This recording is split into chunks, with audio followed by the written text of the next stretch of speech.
We now look at EV penetration. So, what is EV penetration? Today, let us say if you take I don't know, buses, India buys about not during the COVID period, because we sold only 7,000 buses last year, but before COVID, India typically bought about 40,000 buses per year, right. So, every year India will buy 40,000 buses. Out of these buses, how many are going to become electric, when, and how fast will it penetrate? So, initially first year you might have only 10% of the buses, next year you might have 20%, etc., right. So, the EV penetration is a very important commercial criteria for industry, because that is going to help them estimate demand for electric items and they will accordingly produce. Otherwise, if you make the investment and you wait, it is a waste of time and waste of money. So, the EV penetration is a very important commercial criteria. It also helps drive prices. So, if you know that 3 years later I am going to see 60% of the buses electric, today I will make the investment and I will price my product so that volume I will be making profits, right. So, this is an important criteria. So, EV penetration in India across various segments. Now, this is classic, right. So, if you look at the red line,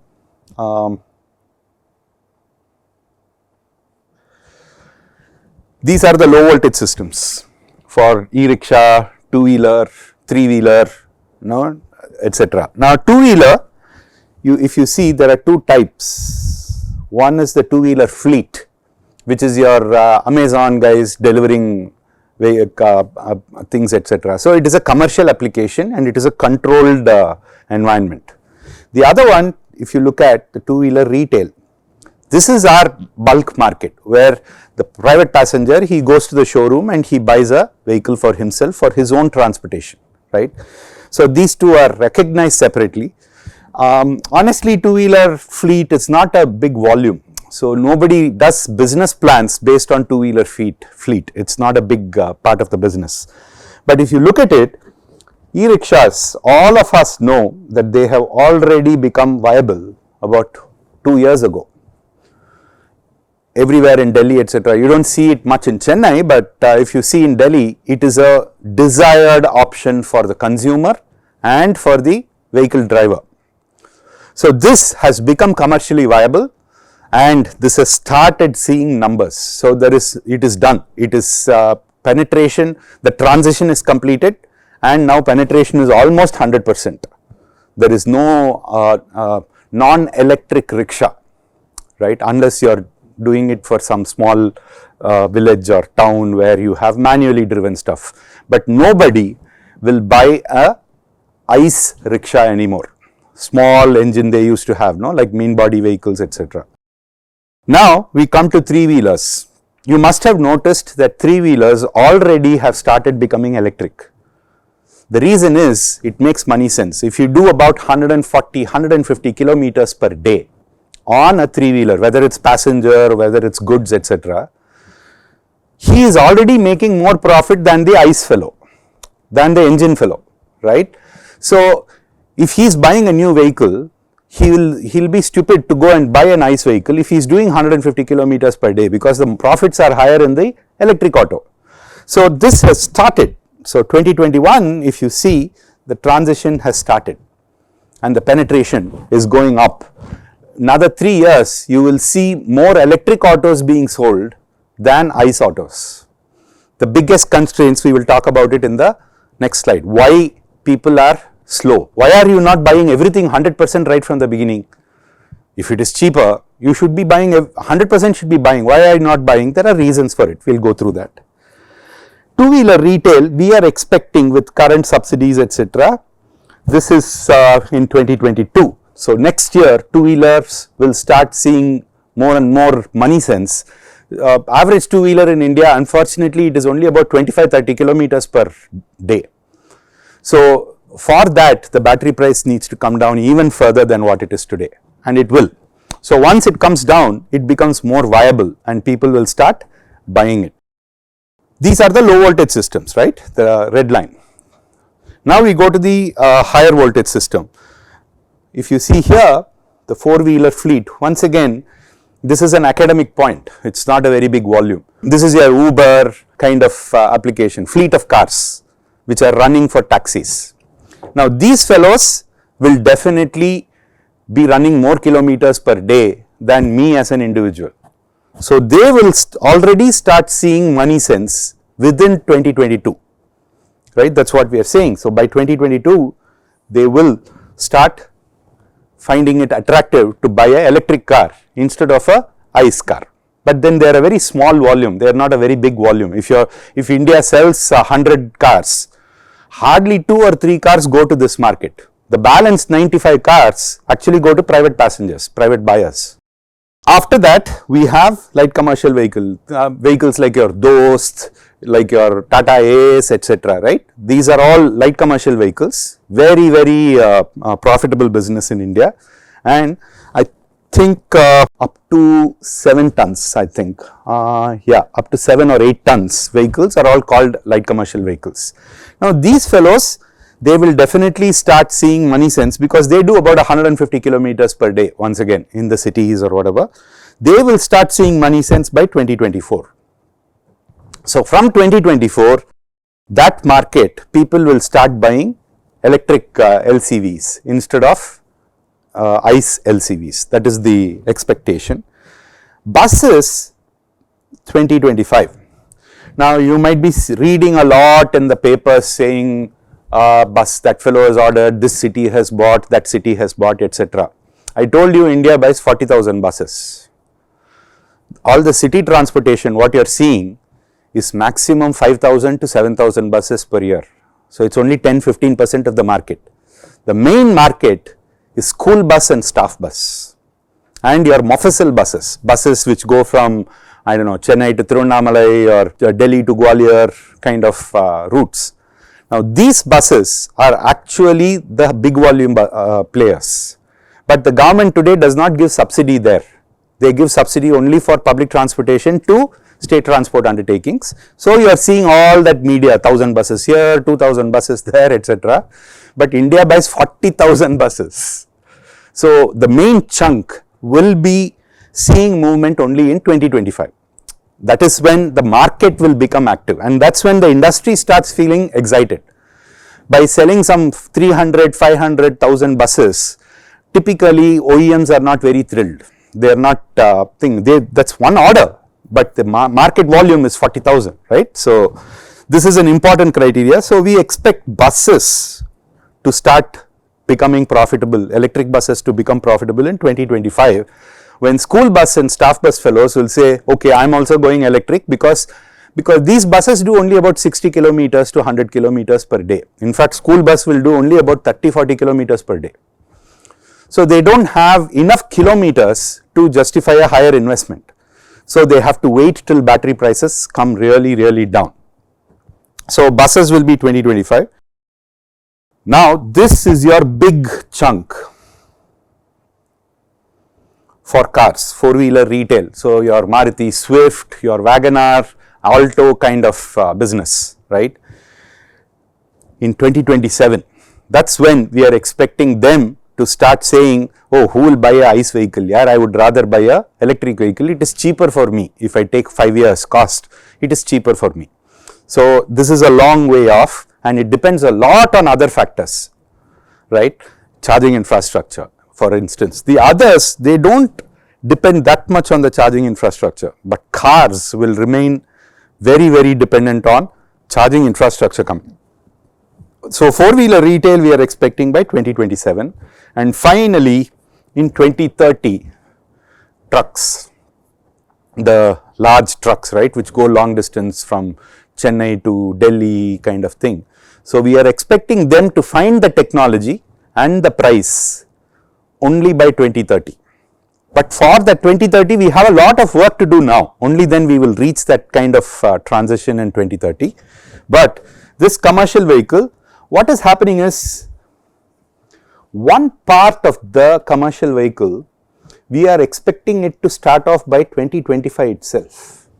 I will give you some examples. So if somebody from Bangalore, there are 300 trucks roughly which come from Bangalore to Chennai, Coimbatore, and they deliver vegetables and go back empty every day, right? And this happens 7 days a week because you don't stop eating vegetables on Sundays. So there are 300 vehicles and they are earning money going because they are carrying vegetables, but when he comes back, he is not earning money, he is empty, right? In electric vehicles, this is a big advantage because your running cost is very low. If diesel is 30 rupees per kilometer, this is some 7 rupees per kilometer to run, the energy cost. So they will prefer the electric vehicle for such solutions, and for this you already have the technology in terms of battery density, etc.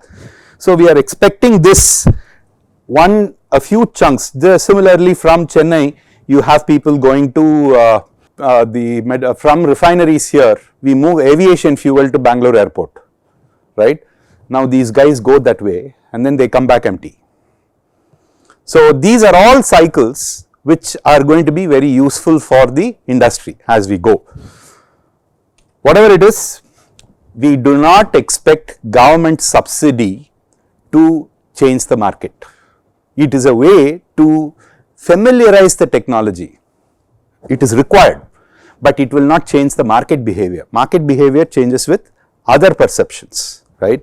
So we are expecting government regulation to come. So one day government will say, boss, from now on in Madras city, you cannot buy and register a engine based two-wheeler. Only electric two-wheelers can be sold. So this is a government law, right?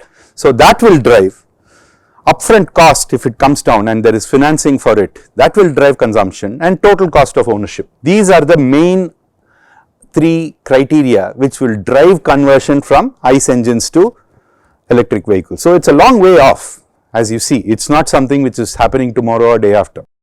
So the big numbers will come much later. This is the growth. So if you see here, the projection is as of 2025, right? So in 2025, if you see the penetration for two-wheelers, it may be as low as just 5% of the vehicles. If you sell 100 two-wheelers, only 5 two-wheelers will be electric, or it might go up to 16% also. Our estimate is it will be at 9%. So if 100 two-wheelers are sold, 9 vehicles will be electric in 2025. Similarly for rickshaws, 33% or 50%, right? Because a lot of cities haven't moved. Where they have moved, it's 100%, but Chennai hasn't moved. If you see here, for autos, it can be as high as 31%, but we are assuming it will be only about 20%. Cars, we don't expect much movement by 2025. As I told you, only 5% of the cars might be electric. That's our expectation maximum. LCVs, once again, about 7% is maximum, but we are expecting only 4% to move. And finally, your buses. I am not even projecting for trucks, and I am not bothered too much about the car also. But buses, they are likely to see more and more migration. So we are expecting up to 13-14% of the buses to be electric by 2025. So 2025 is, these are the projections, and there is a graph for this. Each year, how much will it go and what will it be in 2030, right? So why? In two-wheelers, why is my customer today not buying an electric scooter or an electric motorbike?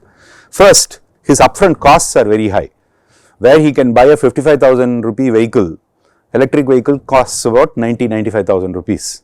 So he is not going to pay a higher EMI unless he has very good savings on the fuel cost. That has not yet happened. So the two-wheeler cost has to come down to about 65,000 rupees, which means predominantly battery and the electric systems. Once it comes down to that level, people will say, "Arey yaar, if I just pay another 15,000 rupees extra, my EMI goes up by so much, but my fuel cost comes down to so low. So actually monthly my outflow is less." I have this gentleman who comes and trains me at home, physical training. He spends 3,200 rupees on fuel every day, and his monthly EMI is, let's say, X. If he changes to electric two-wheeler, 3,200 becomes about 450 rupees.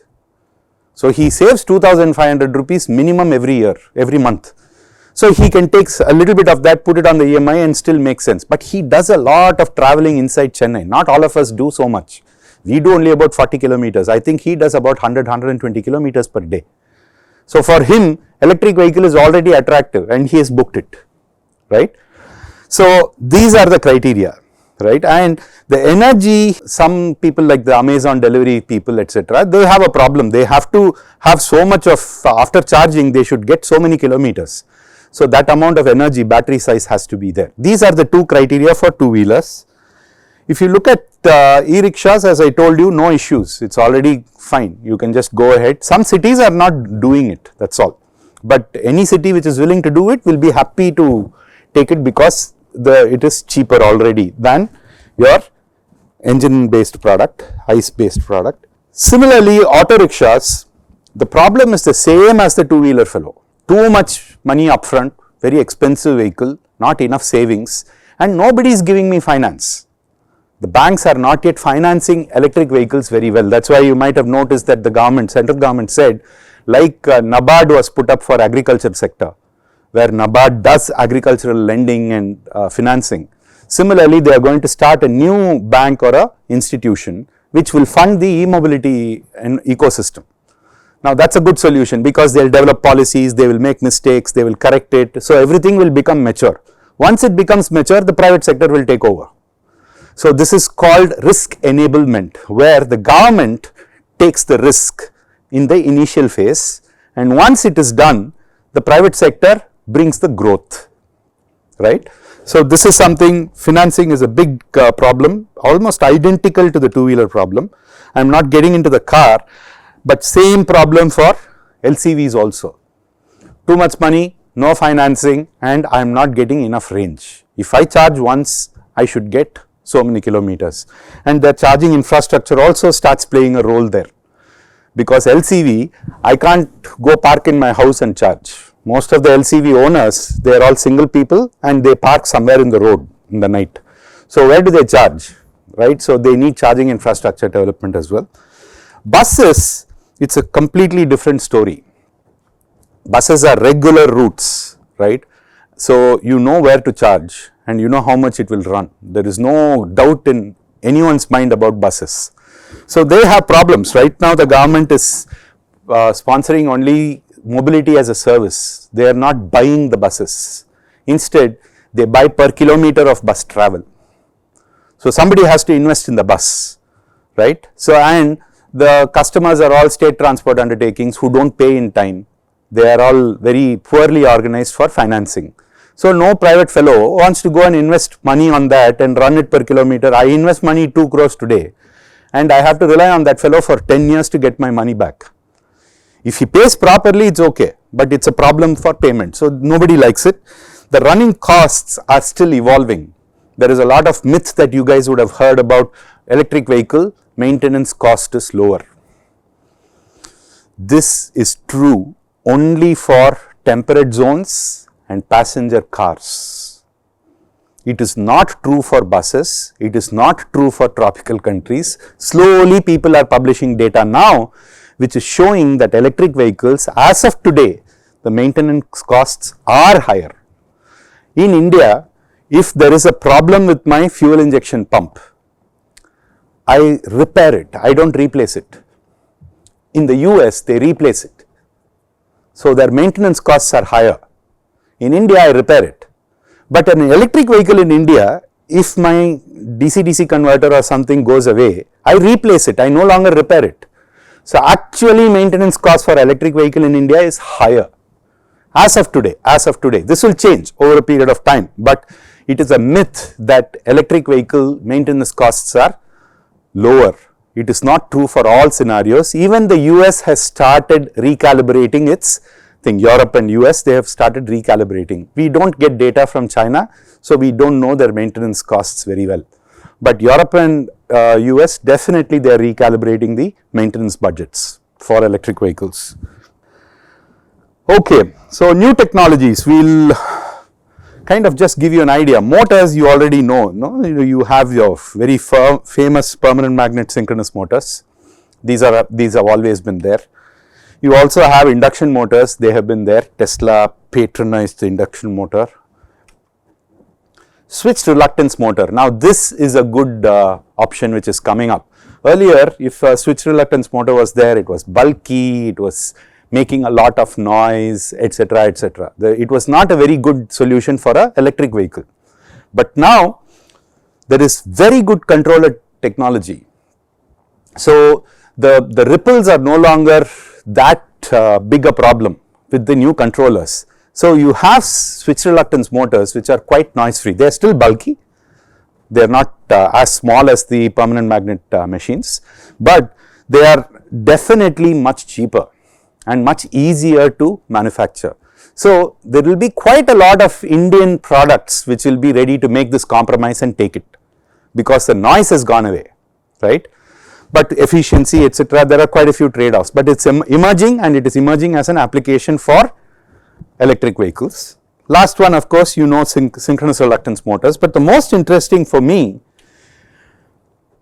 are the different flux machines, right? So you now have variable flux machines coming. Now this is a very powerful option to have. So you get rid of the rare earth permanent magnets completely, and you can actually vary the flux based on the duty cycle and the application. So it becomes a software update rather than an actual product change, right? So it's a pretty powerful tool. This is just emerging technology. In batteries, in the chemistry front, you already know, I think I've just mentioned it earlier, LFP chemistry is there, NMC is there, lithium titanate. I am personally very fascinated by this battery, because even if I punch it with a knife, it will not burn, and I like that for India, right? Similarly, it can go for 65 degrees Celsius without any issues, and it has a life of 16,000, 14,000, 12,000 cycles. But the energy density and the price is still not okay. So we have to work on this. Couple of people in IIT Madras as well as in SECRI, etc., we've started projects with them so that they can see if they can improve this chemistry and still retain the advantages, right? So LTO chemistry, lithium titanate, polymer based batteries, where there is a lot of excitement, but even more so in solid state. Solid state batteries, now you have 4 people who have committed gigawatt scale capacities. So it's no longer the future, it is the immediate future. So solid state batteries will be coming in with their advantages, both in terms of safety as well as in terms of charging rate and energy density. And finally, sodium instead of lithium. So lithium, there is a lot of unavailability, a lot of hype about it. So sodium instead of lithium is a very exciting option. The first plant or product is from CATL China, where they have mixed sodium and lithium cells in one pack, and they have delivered it, and it is a nice cost, because sodium is much easier, right? You just have to go to the seashore. Lithium, you have to go all over the world, including Bolivia, etc. So it's a much easier material, but it comes with its own disadvantages because of the ion size, etc. It's not as good as the lithium battery, but it is enough for quite a few low end applications. My guess is after 10 years, India will see a lot of low end vehicles with switched reluctance motors and with sodium batteries, because these are fine for us. We are a frugal country and we have always been like that. So it's not bad, it's pretty good in fact. You're not depleting natural resources like God, right? So sodium instead of lithium. This is in physics of the batteries. The packaging has become more and more innovative, and if you see now, you have wireless batteries. There's no wiring inside the battery for the BMS, etc. Of course, for the power electricity you have the wire, but for controls it is wireless. It's I think the latest one is from Leon Technology, and it's infrared based inside the battery. And you must have seen Tesla's tabless battery. Actually it is many more tabs. It's not tabless, but it's a brilliant cell. So this is a absolutely new approach, and such new things are coming now. All these days, not so many good people were working on it. Now there are a lot of high class people working on various types of technology in chemistry and physics. Thermal management, you must have seen various types, including cooling plates and all that, but the latest is immersive cooling, where you just put the cells inside the dielectric, and that is it. There is no need to have a separate chiller, etc., and it is finished. Latent cooling is one more. Latent heat management is using phase change materials. So there is no circulation of any fluid. You just put the cells onto phase change materials and they will absorb the heat and change the phase and come back. Others, I told you, super capacitors and ultra capacitors, quite a few exciting things happening where they have drastically improved energy intensity without compromising on power density, and the ultra capacitor is now looking like it can hold charge for at least 2-3 hours, which is pretty good. So exciting things happening in ultra capacitors. Fuel cells, all of us know about. There is a lot of hype about the hydrogen economy, at least 10 years away before it becomes a high volume thing. And aluminum air, lot of good work being done. I think IIT Madras is working on zinc air for metal air batteries. This is the dynamic induction charging solution I talked about. So it's low cost, it is all weather, it minimizes the battery and the cost of infrastructure, very attractive that way. The installation on the road, if you can mechanize it, you can lay about 5 kilometers per day and cover it up, right. So it's not that difficult. Of course, the authorities have to be a little disciplined and they have to think twice before digging up the highway. It's so difficult in our country because nobody keeps track of these things. And I think the toll roads will be targeted first. I think the first discussions are happening with Siemens for the overhead charging thing as a e-highway between Delhi and Bombay. The new highway, they want to dedicate one corridor for trucks and have this running there. It's going to be very expensive, but it will be a good start, right. Yeah, I guess this is something which you can go through later, but essentially there are a lot of innovations which are happening and it is getting implemented. So it is classified across various areas and various segments, products, right. So different areas require different solutions. So you need innovation to actually take care of this. So the way a school bus wants something is very different from the way a town bus wants energy, right. So these, we have to be innovative here. So lot of innovation going on. Finally, what are the challenges for the automotive OEMs, right. First, Indian conditions. See, electric vehicles in China or Europe don't see the kind of monsoon downpour that we see. They see rain, we see bucket being opened and thrown on us. Our infrastructure results in frequent flooding, which is not very common in the advanced countries. Dust storms, you don't see it down south, but Andhri dust storms up north are really treacherous. So they are capable of ruining your vehicle aggregates because of abrasion. So dust storms, humidity in quite a few of our almost the entire peninsular India has a humidity problem. You know the city traffic in India, so you have to inch. So you need a different kind of vehicle, and we are the only country which has this hugely developed economy with flyovers, but overloading and traffic jams. So you have to inch 3 inches forward without any risk of coming backwards. So this is important in cities in India. Now these are all going to define the kind of vehicle you make for India. It's not the same as what you can do for the US or Europe. And the road and terrain quality is still absolutely nowhere near international standards, even though the last 15 years we have made massive improvements in the road quality in the country. Regulations, we are expecting EV only mandate. Slowly they will start saying only electric vehicles for LCVs, only electric two-wheelers, only electric autos. Slowly government will start putting these law. So typically what we do is we expect them to announce quickly, but give a lot of time so that industry and consumer can get ready, right.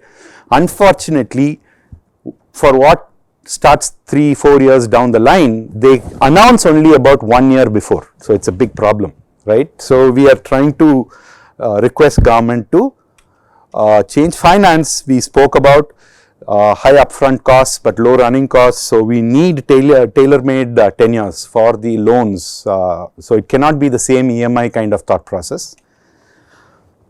And most of the cost is saturated with battery. So battery leasing or resale value of battery, these are all part of the financial metrics which are going to help the industry create more value, right.